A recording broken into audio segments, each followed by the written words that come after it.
Hello guys, welcome to our channel. आज हम शुरू करेंगे सिविल प्रोसीजर कोड 1908, जिसके अंदर टोटल 158 सेक्शंस हैं, 55 ऑर्डर्स हैं और ये 1 जनवरी 1909 को एनफोर्स हुआ था। सबसे पहले है इसका सेक्शन 1, जो कि short title, commencement and extent की बात करता है।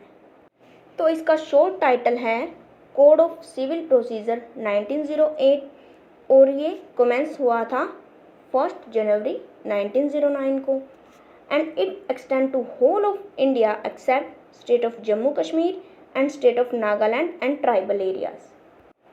अब है इसका सेक्शन नंबर 2, जो कि बात करता है डेफिनेशंस की। एंड डेफिनेशन किसी भी कोड की मोस्ट इम्पोर्टेंट पार्ट होता है। तो इसके अंदर सबसे पहले डेफिनेशन है सेक्शन 2 क्लोज 1 में, जो कि है कोड। Code include rules. बहुत ही सिंपल सी डेफिनेशन है। आगे है डेफिनेशन डिक्री की, जो कि डिफाइन करता है सेक्शन 2 क्लोज 2।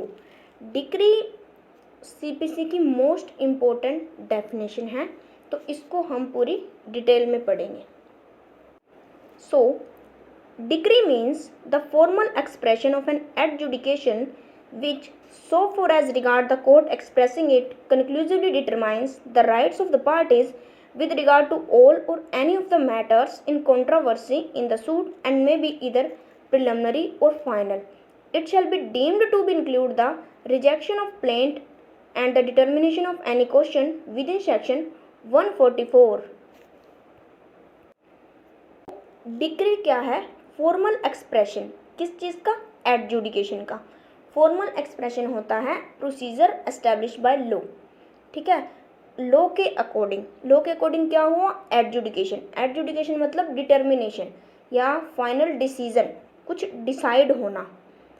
किससे रिलेटेड? जिसके अंदर कंक्लूसिवली डिटरमाइंस, जिसके अंदर फाइनली, कंक्लूसिवली मतलब होता है finally, determines the rights of the parties, जिसके अंदर पार्टीज के राइट डिटरमाइंस किए गए हैं। ठीक है, विद रिगार्ड टू ऑल, या तो सभी, और any of the matters in controversy, या कोई भी एक मैटर जो कंट्रोवर्सी में था। ये जो है वो प्रिलिमिनरी भी हो सकती हैं, फाइनल भी हो सकती हैं। कुछ एक सिचुएशन में मतलब वो डिक्री होती नहीं है, लेकिन उनको भी इस डेफिनेशन के अंदर डिक्री माना गया है, जो कि है रिजेक्शन ऑफ प्लेंट और determination of any question with in section 144। 144 में है रेस्टिट्यूशन ऑफ राइट्स। ठीक है, उसके बाद है but it shall not include. ये हम इसकी एक्सेप्शन हैं जो आगे बढ़ेंगे। अब हम डिस्कस कर लेते हैं डिक्री की एसेंशियल्स। इसकी 5 एसेंशियल्स हैं, जिनको हम 1 बाय 1 डिस्कस। फर्स्ट है देयर मस्ट बी एडजुडिकेशन, मतलब एडजुडिकेशन होना चाहिए। एडजुडिकेशन मतलब डिटर्मिनेशन होना चाहिए। डिटर्मिनेशन किसका? मैटर का।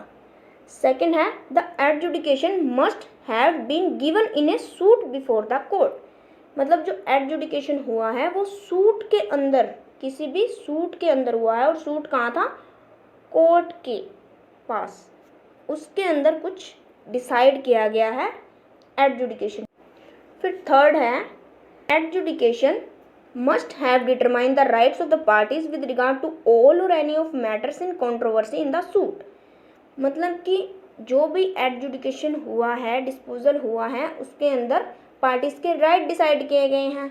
किसमें? किसी भी मैटर में, या सभी जो मैटर्स थे कोर्ट के सामने उसमें, या किसी एक में। उसके बाद है fourth number, such adjudication must be conclusive. Conclusive मतलब फाइनल होना चाहिए, कोर्ट का जो है फाइनल डिसीजन होना चाहिए उस पर। देन फिफ्थ नंबर है there must be formal expression. Formal expression मतलब कि जो लॉ ने जो प्रोसीजर बता रखा है, जो लॉ में एस्टेब्लिश किया गया है, उस प्रोसीजर को फॉलो करते हुए वो जो एडजुडिकेशन है, वो जो डिसीजन ऑफ द सूट है, वो किया गया हो। अब है टाइप्स ऑफ डिक्री। सबसे पहले हैं प्रिलिमिनरी डिक्री, फाइनल डिक्री, फिर partly preliminary and partly final. फिर कुछ ऐसे ऑर्डर्स होते हैं जो डिक्री नहीं है, लेकिन उनको इस डेफिनेशन के अंदर डीम्ड डिक्री, मतलब उनको माना गया है डिक्री। वो है order rejecting plaint, determination of question with in section 144, और ये दो जो हैं अदर जिनको एज ए डिक्री कंसिडर किया गया है वो है कंसेंट और एक्स पार्टी डिक्री। सबसे पहले है प्रिलिमिनरी डिक्री।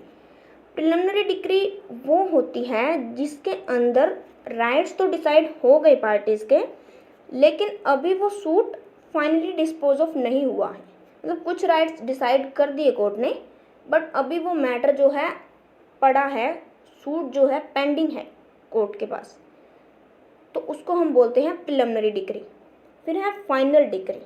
फाइनल डिक्री मतलब जो सूट है वो कम्प्लीटली डिस्पोज ऑफ हो चुका है, कम्प्लीटली जो फुली डिटर्मिनेशन हो चुका है rights and liabilities of the parties का। उसके बाद है partly preliminary and partly final.